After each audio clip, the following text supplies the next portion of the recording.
life back here in Africa and started off in South Africa after years of unfulfilled promises. South African shack dweller Johanna Ditsela is disillusioned with the African National Congress and may not vote in next month's national election.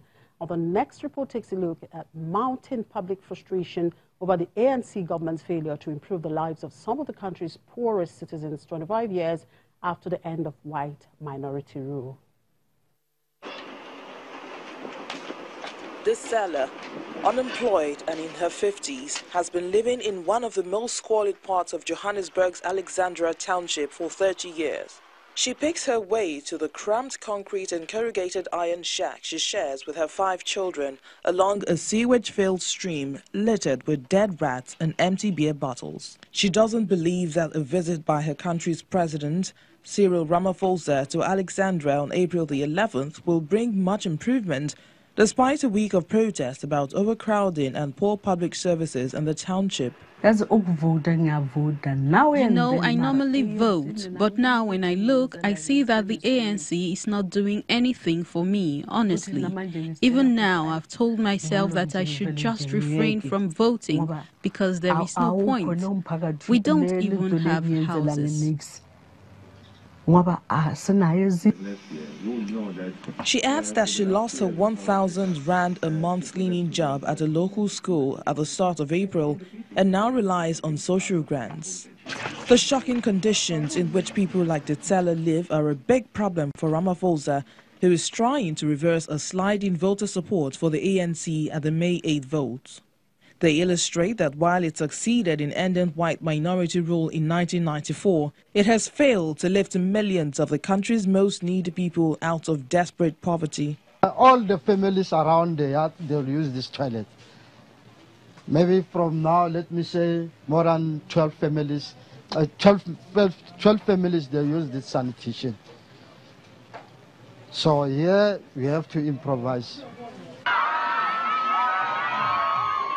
The ANC is expected to win another parliamentary majority next month, though its share of the vote will probably fall slightly.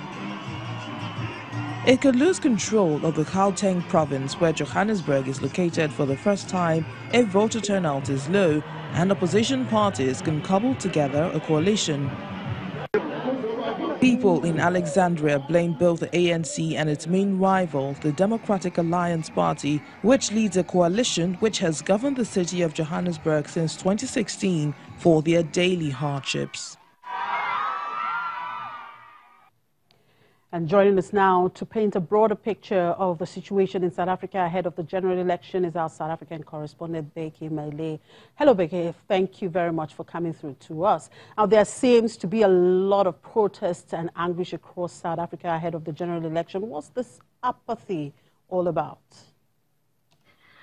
Well, in the past few months, we have been seeing like around 13 communities already that have been engulfed in protest.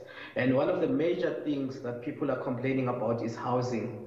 They say that the government promised them housing or adequate housing, but still up to now, that is not the case. And then you get things like poor service delivery. You get sewers that are busted everywhere, and then you get garbage everywhere in the town. And then you find unemployment. People are also complaining about, the way there is no employment for local people in the cities. Whenever there are big projects, people always bring their own people. And one of the rather thorny issue is the issue of overpopulation that they are saying is caused by illegal immigrants who just come in and just set up structures anywhere, and the government is not doing anything about it. Now, do you think these apathy across the country might affect voters' turnout, as indicated by Ditsela in that earlier report we watched?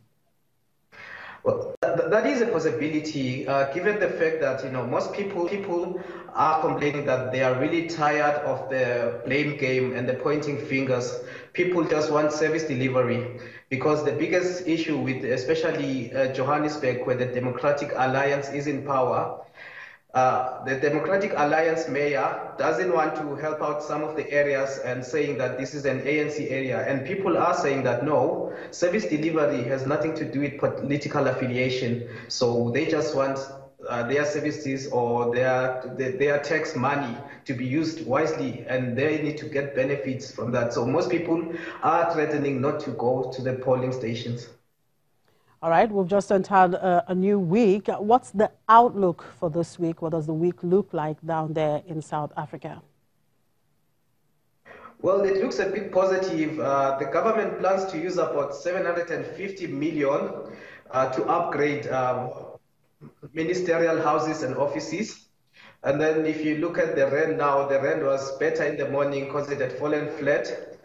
Currently, the rand stands at 14 rands per US dollar, 18 rand per British pound, and about 15 rand per euro.